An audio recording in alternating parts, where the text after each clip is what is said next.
एक लड़का ने अपने प्रेमिका को चाकू भोंक के बहुत ही बेरहमी से उसको मौत के घाट उतार दिया। इस घटना के पीछे क्या रहस्य छिपा हुआ है, चलिए इसके बारे में जानते हैं। अभी तक आप मेरा चैनल सब्सक्राइब नहीं किए तो मेरा चैनल सब्सक्राइब कर लीजिए, क्राइम एक्सप्लेन 112 और बेल आइकन को नोटिफिकेशन जरूर ऑन कर लीजिए। इससे होगा क्या, मेरे हर एक वीडियो आप तक जल्दी पहुंचेगा और इसी तरह के वीडियो बनाते रहते हैं। चलिए, दरअसल ये घटना छत्तीसगढ़ के बांसवाड़े गांव की है, जिसमें एक लड़का एक लड़की प्रेम प्रसंग में आके अपनी ही प्रेमिका को मौत के घाट उतार देता है। दरअसल लड़का का नाम कृष्णा तिवारी और लड़की का नाम प्रियंका श्रीवास रहता है। जो कि लड़की बीए का तैयारी करती है और बीए की पढ़ाई पूरा करने के लिए अपने मौसी के घर आती है। इसी बीच दोनों के बीच में दोस्ती हो जाता है।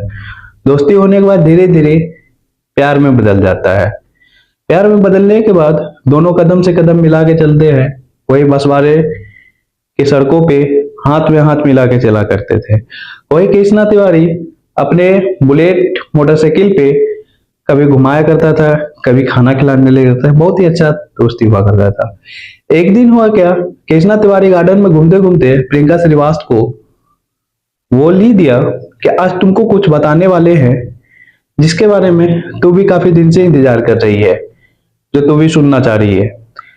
चलो आज हम दोनों शादी कर लेते हैं। शादी करने के बाद कहीं घर द्वार छोड़ के कहीं दूर चले जाते हैं। इतना में प्रियंका श्रीवास ने मना कर दी और बोली कि अभी तो मैं पढ़ाई पूरा भी नहीं किया हूं, तो अभी टाइम है और अपने गार्जियन के खिलाफ आगे कदम नहीं उठा सकते हैं। अगर मम्मी पापा हाँ बोलेंगे तो शादी हो सकता है, अगर नहीं बोलेंगे तो अपने रास्ता, हम अपने रास्ते। इसी पे कृष्णा तिवारी ने बोला कि प्यार की थी तो पूछ के की थी। इसी पे उसके प्रियंका श्रीवास ने बोली प्यार और शादी दोनों में बहुत अंतर है। तो ऐसे ही सिलसिला चलते रहा। तो एक बीच में कृष्णा तिवारी को गुस्सा भी आ गया। इसके बाद कृष्णा तिवारी ने बोले कि तुम रटे रहना, शादी कर लेंगे तुमसे। इसी हिसाब से बातचीत हुआ। प्रियंका श्रीवास ने बोली कि माँ को तो समझा लूंगी, लेकिन पापा नहीं समझेंगे और पापा बहुत ही हमारे गुस्सैले हैं। तो कृष्णा तिवारी ने बोला चलो ठीक है, तुम कुछ भी मत बोलना, हम जो है अपने पिता को भेज के बात कर लेते हैं, या हम खुद जाके तुम्हारे पिता से बात कर लेते हैं। तो प्रियंका श्रीवास ने बोली ठीक है, जाओ बात करो। इसके बाद कृष्णा तिवारी ने अपने पिता को भेजा प्रियंका श्रीवास के यहाँ। उसके पिता से जब मिलने गए तो कृष्णा तिवारी के पिता ने वो अपने बेटे के लिए प्रियंका श्रीवास का हाथ मांगा, जो कि ये भी बोला कि प्रियंका श्रीवास को आपके बेटी से मेरा बेटा बहुत प्यार करता है और उसके लिए हम हाथ मांगने आए हैं। तो लड़की का पिता मना कर देता है।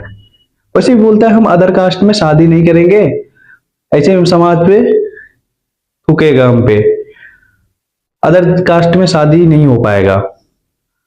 वैसे भी कृष्णा तिवारी के पिता ने समझाया भी, बच्चे की खुशियों के आगे ये कोई कास्ट मायने भी नहीं रखता है।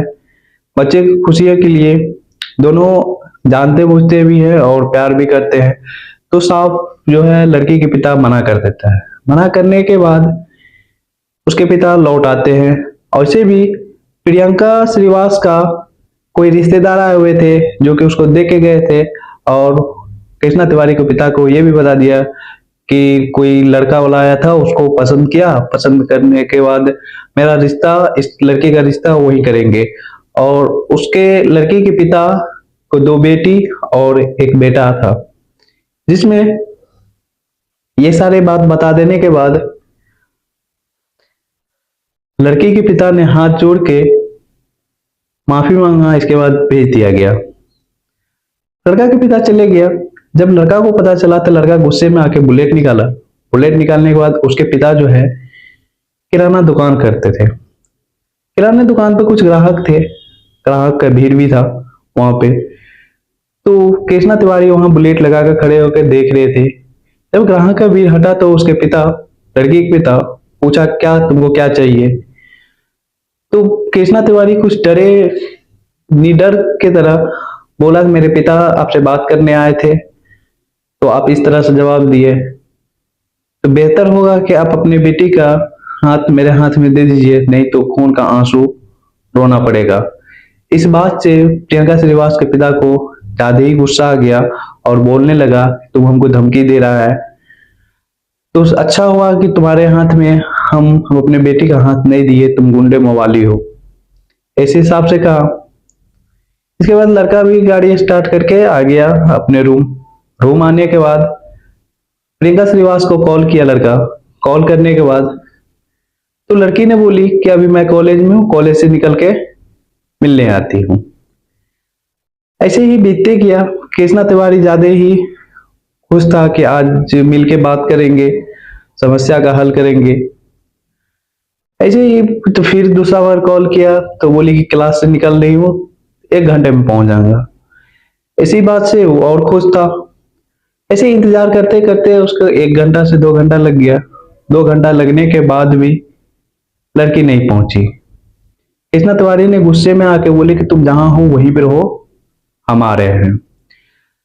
जब वहां पे प्रियंका श्रीवास अपने 2 सहेली के साथ खड़ी थी, वहां पे जाके बात करने के बाद लड़ाई भी हो गया। लड़ाई होने के बाद कुछ वहां के आदमी लोग ने उसको समझा बुझा के भेज दिया। दोनों लड़के के रूम, दोनों ने मिलके गाड़ी पर बैठ के कृष्णा तिवारी ने अपने रूम पे लाया प्रियंका श्रीवास को। लाने के बाद उससे अच्छे तरीके से फिर बातचीत हुई।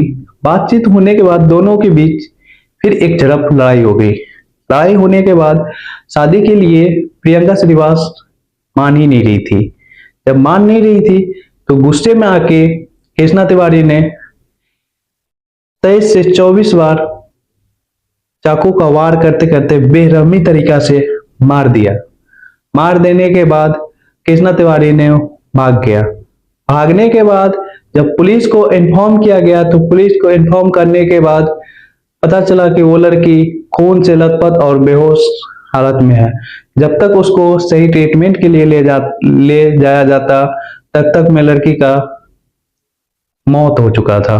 मौत होने के बाद जब उस लड़का का खोज किया गया, छानबीन किया गया, तो वो 2-3 महीने के बाद वो लड़का को पकड़ के 19 अगस्त 2024 को जेल में बंद कर दिया गया। इसमें तो सबसे बड़ी गलती माना जाए तो उसके माता पिता का है। अगर लड़का लड़की सच्चा प्रेमिका हो तो क्या राजी है, समाज क्या करेगा, आप ही सब बताइए। समाज तो इसमें कुछ नहीं करेगा। समाज के चक्कर में उसने अपनी बेटी का जान गंवा दी। चलिए इसके बारे में थोड़ा डिटेल से जानकारी लेते हैं। कृष्णा तिवारी उर्फ दब्बू से पूछताछ कर पुलिस ने उसे 24 अगस्त 2019 को मुख्य न्याय दंड अधिकारी बिलासपुर के समक्ष पेश किया, जहां से उसने जेल भेज दिया गया। चलिए दोस्तों, इस तरह के वीडियो लाते रहेंगे। अभी तक आप मेरा चैनल सब्सक्राइब नहीं किया तो प्लीज मेरा चैनल सब्सक्राइब कर दीजिए और बेल आइकन का नोटिफिकेशन जरूर ऑन कर लीजिए। जय हिंद, जय भारत। सावधान रहिए, सतर्क रहिए।